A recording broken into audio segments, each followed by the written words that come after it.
too much? I don't know, and I mean, it's tough to say it. I think. Breaking news just landed, and the internet cannot cope. Days ago, Carlos Alcaraz posted fresh training footage that changed everything. He hammered full-power forehands across an outdoor hard court. The right wrist looked completely reborn. Now he targets Cincinnati on August 11th, then the US Open on August 30th, where he arrives as defending champion. Yet the clip that truly detonated had nothing to do with tennis. It exposed his new hairstyle. He had revealed tight braids, and the response became instant chaos. Some fans compared him to Drake, others to Arthur Fils. Trace the timeline back 4 months and the picture darkens sharply.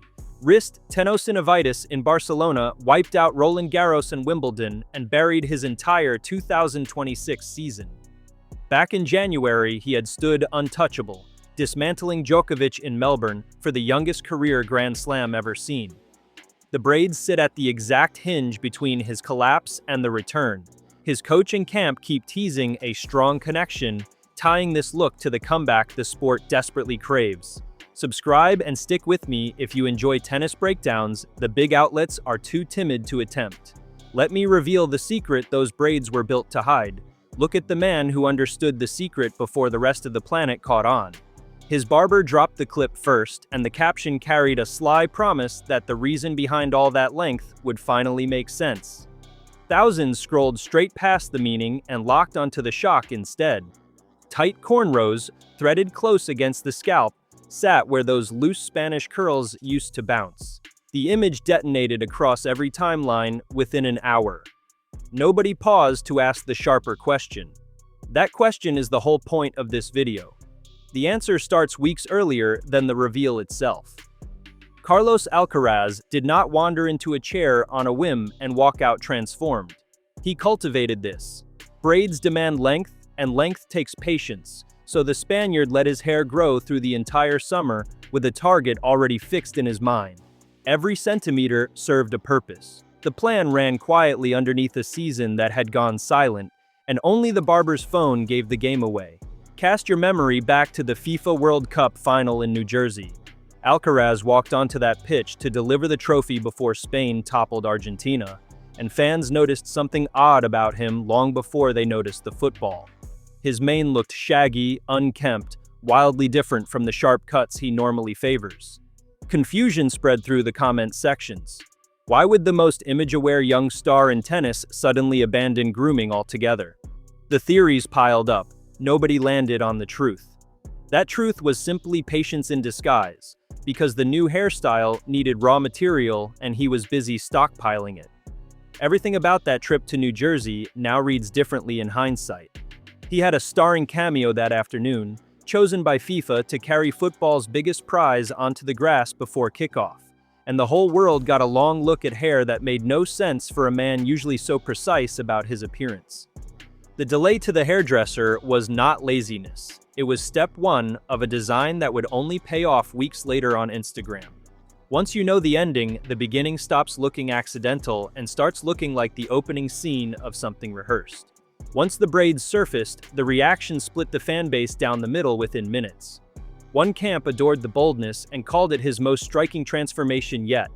The opposing side reacted as though a crime had been committed against their eyes. Some begged him to sack whoever touched his head. Others mourned the curls like a lost friend. A loud chunk of the audience compared him to Drake, while a smaller faction insisted he now channeled Arthur Fils in the middle of his own braid phase. The noise grew deafening, and somewhere inside that racket, a genuine observation surfaced that fans might soon remember this athlete as much for his scalp as for his forehand. That last idea deserves a longer look because it captures something real about how this particular star operates. Alcaraz has built a public identity where image and results tangle together until you cannot fully separate them. A dramatic cut lands, the internet erupts, and then a trophy follows close behind to reframe the whole conversation. His barber has become a recurring character. In the drama, credited and blamed in equal measure depending on the week.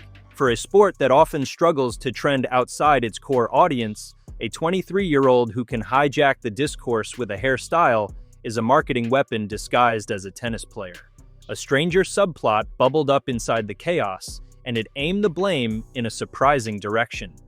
Pockets of the fanbase decided, half-jokingly, that Sinner deserved responsibility for the whole braided saga. Their logic ran like this: the Italian had spent the season steamrolling everything in sight, and a bored, sidelined Spaniard watching that dominance from home simply carried too much idle energy and too much motivation to plot a reinvention. The meme spread fast because it held a sliver of truth. A restless rival denied any chance to answer on court, channels that fire somewhere, and this time it landed on his scalp. Whether the theory holds water barely matters. It captured the mood of supporters desperate to explain why their hero resurfaced looking like a different person entirely, and it kept the argument roaring across every platform for days. Here is where almost everyone lost the plot. The aesthetic debate swallowed the actual story whole. While supporters argued over whether the look flattered him, they ignored the bombshell sitting directly beneath the surface. That braided head is not a fashion accident. It functions as a signal, a marker, a flag planted in the ground to announce that something enormous is about to happen. Understanding the signal means understanding the wreckage it grew out of, so the timeline has to bend backwards now, into the darkest stretch of his young career. Rewind to April, to a home crowd, to an afternoon that should have been a celebration. Alcaraz opened his Barcelona Open campaign against Otto Virtanen of Finland, and the scoreboard told a comfortable tale. He took the match 6-4, 6-2. The body told a very different one. Deep in that first set, somewhere around the 10-minute mark of real trouble, his right wrist gave way after a return, and he waved the physio onto the court at 5-4. He gutted out the win regardless because that is who he is, then walked into a press room the following day beneath a cap pulled low and delivered the news nobody in Spain wanted to hear. The discomfort had hardened into an injury. He withdrew before his second-round meeting with Tomasz Machach, and a walkover carried the Czech through instead. His own words that week carried an unfamiliar heaviness. He called it a strange and difficult thing to sit before the cameras a second time and announce that he could not continue, admitting the problem ran more seriously than anyone in his corner had expected. The champion, who usually beams through press conferences, kept his face half hidden and asked for water before speaking. Days later, once the scans came back, he framed the whole ordeal on social media as a hard moment, while promising his team would emerge from it stronger. Optimists wondered aloud whether he might sneak back before Wimbledon. The reality proved far bleaker than that hopeful guess. Tests soon put a clinical name to the damage. Tenosynovitis in the right wrist, an inflammation of the tendon sheath, struck at the single joint his entire game cannot survive without. Picture the mechanics of an Alcaraz forehand for a second. The racket whips, the wrist snaps, and the ball leaps off the strings with a spin most professionals cannot replicate. Rob him of that hinge and you rob him of the shot that built his legend. So the medical team did the cautious thing, and the cautious thing hurt. Withdrawal followed withdrawal, though never phrased the same way twice. Madrid vanished from his schedule. The Italian Open in Rome slipped through his fingers next. Then came the cruelest cut of all, Roland Garros, a tournament he had ruled for 2 straight years and arrived expecting to own for a third. The clay throne stood empty without its king. Grass offered no mercy either, and Wimbledon disappeared from his calendar as the wrist refused to cooperate. 4 silent months swallowed a season that had begun like a coronation. The scale of the clay court loss alone should have dominated headlines far more than a haircut ever could. Before the wrist folded, Alcaraz had reached the Monte Carlo final and pushed Sinner hard, a defeat that had already nudged him off the top ranking. Ahead of him lay a defense of enormous proportions, thousands of points scattered across the surface where he historically feels most dangerous. Back-to-back Roland Garros crowns hung in the balance, alongside pedigree in Rome and Monte Carlo, and all of it required a healthy arm to protect. Injury turned that defense into a fire sale. Every point he could not contest simply evaporated, gifted to whichever rival happened to show up in his place. The rankings kept a merciless ledger of the absence. Points he had banked in 2025 melted away with nobody defending them, and his position slid from the summit down to number 3 in the world. Alexander Zverev climbed above him into second, riding the momentum of a French Open crown that Alcaraz simply could not answer from a treatment table. Jannik Sinner sat at the top of the mountain, untouchable, hoarding trophies at a frightening pace and retaining his Wimbledon title against Zverev in straight sets. The tour rolled on without its most electric performer, and the void he left behind grew louder by the week. His peers felt that void as sharply as the fans did. Voices around the sport spoke of the tour losing part of its magic without him, of an essence that simply drains away when the Spaniard is not there to light up an arena. Coming from seasoned figures who have watched generations pass through, that sentiment underlined how central he had become in such a short career. Tennis has two genuine box office draws at the very top right now, and for a third of the year, one of them was reduced to a spectator posting recovery clips. The hunger for his return built into something close to desperation across the fanbase. Meanwhile, the man occupying his old perch refused to slow down. Sinner authored a campaign that bordered on the historic, completing the so-called career Golden Masters in May and, at one stretch, holding every Masters 1000 title on the calendar at once. Wimbledon fell to him as well, extending a grip on the sport that made Alcaraz's absence sting even more. 6 titles and counting piled up beside the Italian's name, while the Spaniard rehabbed in silence. The gap at the top widened not because Alcaraz declined, but because he was not permitted to compete, and that distinction is exactly what fuels the drama of his return. The rivalry these two have forged gives the entire comeback its true weight. Across recent seasons, the pair have collided in the finals of the biggest events and hauled the sport toward heights it had not dared imagine since the giants of the previous era faded.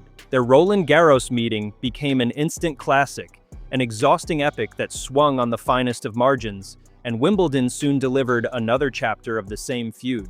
Broadcasters began treating every showdown as appointment viewing, the kind of collision that pulls casual eyes toward a sport they usually ignore.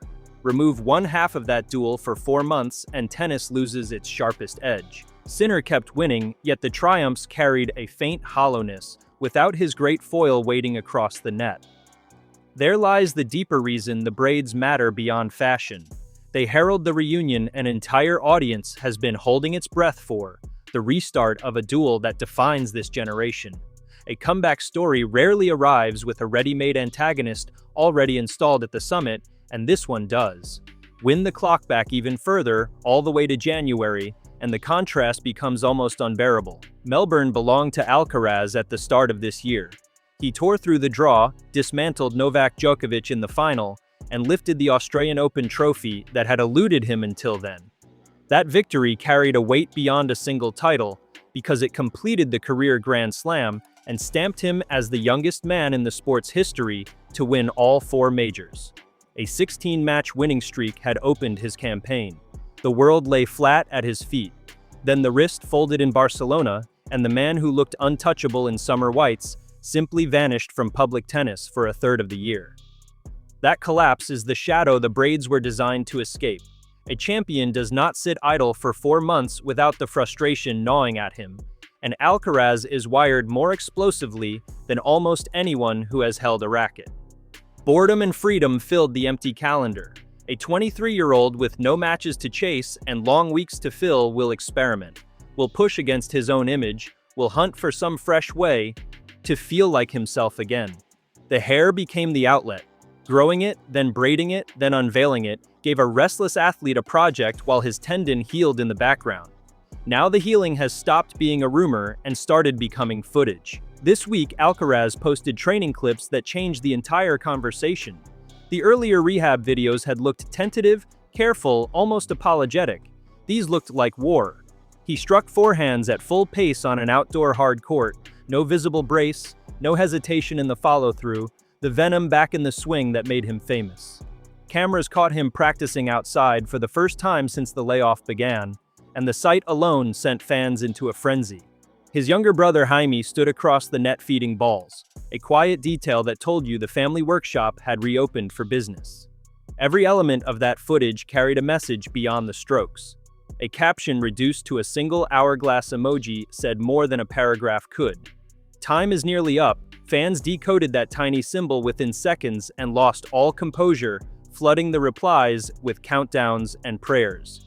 Anticipation bottled up across a long, dry spring burst open the instant the hourglass appeared, and the internet refused to discuss anything else for a day. The wrist that betrayed him in Barcelona now crackles again, and the man behind it has stopped hiding. Notice how the braids and the forehands arrived in the same window, within days of each other, almost choreographed. Coincidence rarely operates that neatly. The visual makeover and the physical resurrection were released together on purpose, two halves of a single announcement. This is the moment the coaching signal comes into focus, though it arrives through action rather than a press conference speech. Juan Carlos Ferrero, the former world number one who has guided Alcaraz since boyhood, runs a camp that speaks through decisions far more than through sound bites.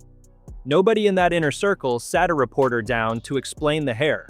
Instead, the team let the evidence leak through the cracks, one clip at a time, one schedule entry at a time. The barber teased, the training dropped, the entry lists updated. Read those breadcrumbs together and the message practically writes itself, which is exactly how a disciplined operation drip feeds a comeback without ever staging a formal reveal. Even the decision to skip Montreal fed into the same careful choreography. Fans had hoped his name would appear for the Canadian Open, and its absence from that entry list briefly sparked fears he might miss the rest of the season entirely. The reality was calmer and shrewder. Rushing back onto a hard court a fortnight too early risked everything, so the camp held him out and pointed him at Cincinnati instead. Caution now protects ambition later. That single scheduling choice revealed a team unwilling to gamble a delicate wrist for the sake of one extra tournament, and it told anyone paying attention that the real target was always the bigger prize down the road.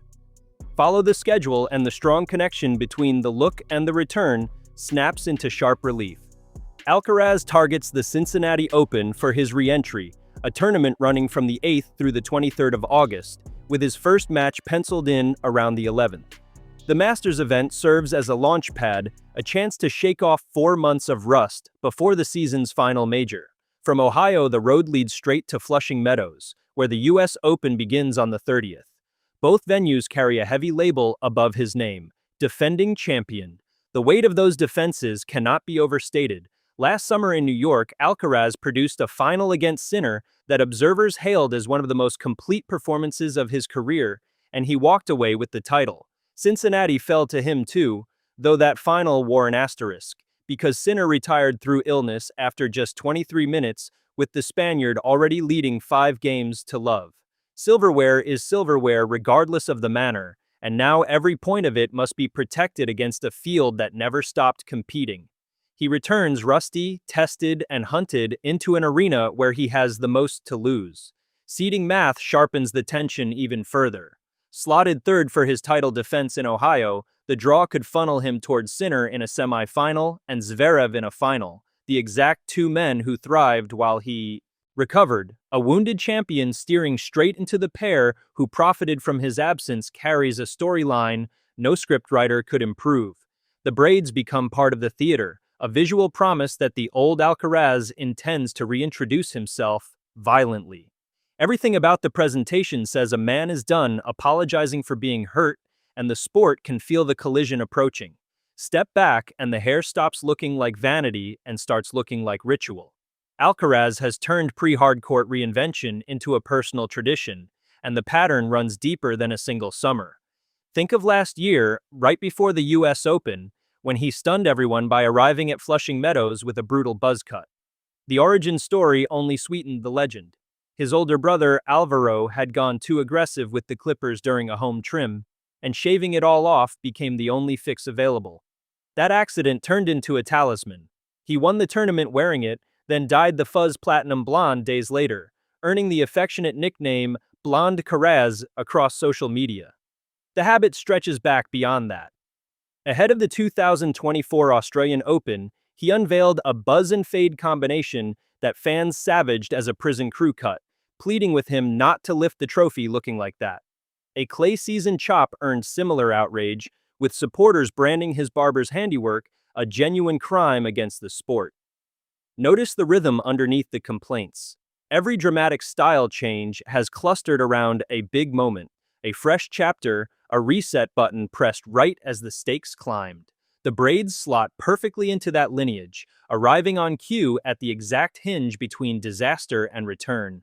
There is a cultural current feeding this choice too, one that softens the shock for anyone paying attention beyond the outrage.